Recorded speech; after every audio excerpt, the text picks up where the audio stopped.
Standards over feelings, gratitude over expectations, 80 over 20, enjoyment over outcome, and non-exclusive assumptions. 5 big rules that I want to tell you about in this video and why they make a man respect you so that he can ultimately say, I appreciate her, I adore her, I want to be with her because she grows me as a man. Welcome to the channel. If you've been here before, welcome back. Let's dive straight in. The first rule that men really respect if you apply it is standards over feelings. All too often, I see women who come in with a bunch of standards and they say, Mark, I'm going to wait this long before I do this with him. I'm going to wait this many dates before I allow this type of behavior. I don't want this many texts before we go on a date. They have all these ideas on their heads. And as soon as they like a guy, it's okay. We start bending them. We start moving them around. They start going out the window entirely. Now, I'm not talking about being a stickler here. You have to have wiggle room on your standards as a general rule. What I'm talking about is having wiggle room because the guy triggers extra feelings. I'm talking about having that extra movement in your boundaries and standards because you like the guy. Your standards should be set. You know where they are in advance. I'm talking for guys you like here. You know where they are in advance for men that you like. You know what you will accept. You know where you can bend and you know what you won't accept. If you then go and start changing them because you extra like the guy, you are going to lose his respect. Because you're basically saying all these ideas that I had, and hopefully you've come up with them in advance. If you haven't, maybe you need to be a client of mine. You've come up with them all in advance. And then you're disregarding them. You're basically saying this big part of myself was important to me until I had feelings for you, and now it doesn't really matter anymore. That says to a man, you're not that important. If you don't think that part of you is that important, how can he possibly think you're important? People, men, feed off of how to think about you by reading how you think about yourself. So it's very important that if you want respect, you respect the things that you've set out in advance that you say you will respect. Now, again, this isn't about being completely immovable. You need to work with a guy to build a relationship, to set up dates, to be on the same team and do things together. What I'm talking about, and you know if you do this, I'm talking about the excessive movement that comes because you catch the feels. One of the biggest examples I see of this is after sex. Hormones or not, if a man wakes up to a significantly different woman than he went to bed with, he is going to lose respect for you. If you're holding him to one standard before you sleep with him, I got all these standards of behavior, how you treat me, do this, or I'm leaving, da-da-da. And then after sex the next morning, he wakes up and you're going, you can do anything now. I just love you so much. It's fine. He's going to lose respect for you. Sorry. Not sorry. It's the truth. You've got to keep your standards irrelevant of feelings. You let people in. You let the guy in. You want people to meet those standards. And you let them, you let yourself feel for people. But at the end of the day, if push comes to shove, you don't say, blah, blah, blah, but I love him and give up your standards. You say, even though I love him, even though I have these strong feelings, here's the standard.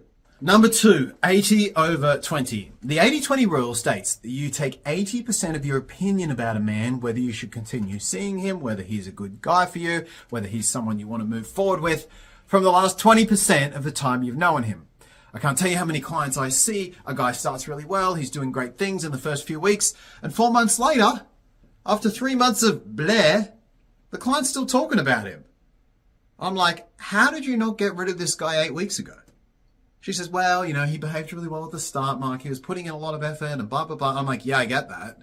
But then that's irrelevant now. That was 12 weeks ago. You've only known the dude 13 weeks. You've got to keep your standards up to date.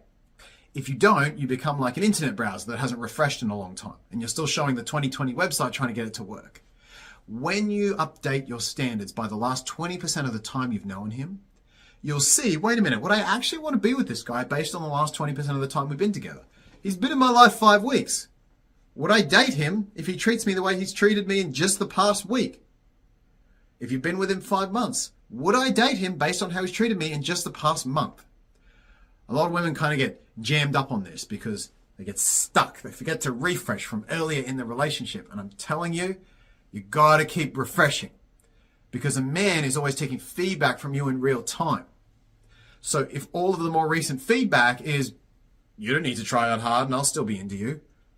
Well, what's he going to do? He's going to do what any human being would do in that situation. He's going to get lazy. Unfortunately, he's also going to lose respect for you because when you require less effort, you require less investment from him. Less investment from him means a loss of respect for you. Because when a man's not putting effort into something, he's not going to treat it well anymore. So it's a lose-lose for everyone to not follow the 80-20 rule.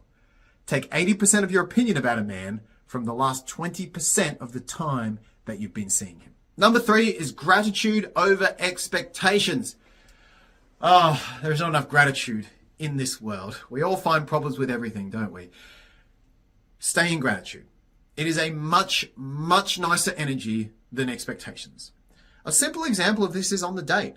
And look, you can have a standard that a man pays for you. I'm all for that. I actually think it's a good standard to have. I think men should pay for women. But you offer anyway. And you offer not because you actually expect to have to pay, but because you're offering to be a teammate and because you're not setting up there with the expectation of payment. This ultimately gives you more gratitude at the end. And when you say, hey, I really appreciate you for paying, that makes me feel very feminine and safe in your presence, or that makes me feel very alive or happy, whatever feeling you want to use, you say, that made me feel great. Because you actually weren't walking in there expecting it. You can still have your standard, don't worry, but you remove the expectation. Expectations basically lead to either, yep, okay, you did the expectation, or you fell below expectation. It's either neutral or shame.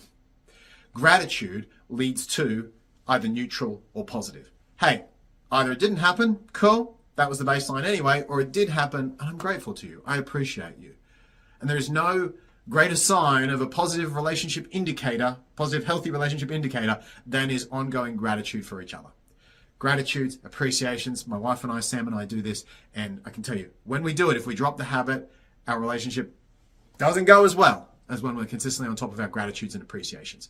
So do it from the very beginning. Adopt an attitude of gratitude and always take gratitude over expectations in almost all areas of your life. Enjoyment over outcome. This is an important dating attitude because we often get focused on outcomes when we're dating. Men can get focused on sex. Oh, why would I talk to her if she's not going to put out? I don't know if I want to talk to her if she's not going to bang me. Is it really worth getting to know her if she's not going to have sex with me? I mean, how shitty would you find that attitude? You wouldn't want to get to know a guy who had that attitude, would you? So make sure you don't carry the same attitude with men. Don't show up to dating saying, I don't know if I'd marry that guy. I don't know if he'd be in a relationship. I don't know if he can do me any good in terms of a partner. That's the same attitude. And if you get that attitude, you're going to come off transactionally. And honestly, you're going to come off with a bad attitude that men aren't even going to like, even if you are just looking for a partner. So make sure that you apply the attitude to men that you would want them to apply to you, which is, let's enjoy just getting to know each other and we'll see if anything goes from there. Now, if it doesn't, that's okay. It's not a loss because we still enjoyed each other in the moment. If something great happens, that's a bonus. Again, attitude of gratitude. But I'm not coming in here with the expectation that you need to become something in my life, whether it's sex, whether it's a partner. I'm coming in here to enjoy time with another human being. And if you follow that rule in dating, I guarantee men are going to be way receptive to you. They're going to respect you. They're going to appreciate you. And they're definitely going to ultimately want to join you in your reality and be with you. Ironically, because you're not seeking it out. So make sure you focus on enjoyment over outcome in your dating. And number 5, the non-exclusivity rule. Make sure that when you're dating, you're assuming that you're not exclusive to a guy and you're staying to that until you say otherwise. Men have a deep FOMO. It's both biological and cultural. And we don't like the feeling of a woman being around another man, a woman we're interested in going towards another man. That is a good thing because you have options. Do not be afraid to use them. It motivates the man, it gives you value, and it gives you plenty of choice as well so that you're not getting your feelings too much in the way. You're seeing through any fog. You're seeing the different traits between men and contrasting them. It gives you a wonderful opportunity to actually get someone that's great for you. Imagine if you end up with the second or third guy you're dating, but you decided not to date him at all in the first place because you were so just devout on dating one guy at a time. Men do this naturally. So if you don't do it, you're going to be at a major disadvantage in the dating pool. And unfortunately, it's going to mean that your energy is moving more towards him than his is towards yours, which is going to make him have less respect for it. So make sure when you're dating to follow the non-exclusive assumptiveness rule. Never assume you're exclusive or never let the guy assume you're exclusive until both of you have discussed otherwise. You're going to respect each other's time. You're going to respect that each other is a catch. And once you get into a relationship, you're going to respect each other for having earned each other, not just getting there by default. Especially for the man, because Men are not used to women doing this. And so we notice it and we perceive extra value or extra threat. Insecure guys will go away. Extra value or even extra threat when you follow this rule.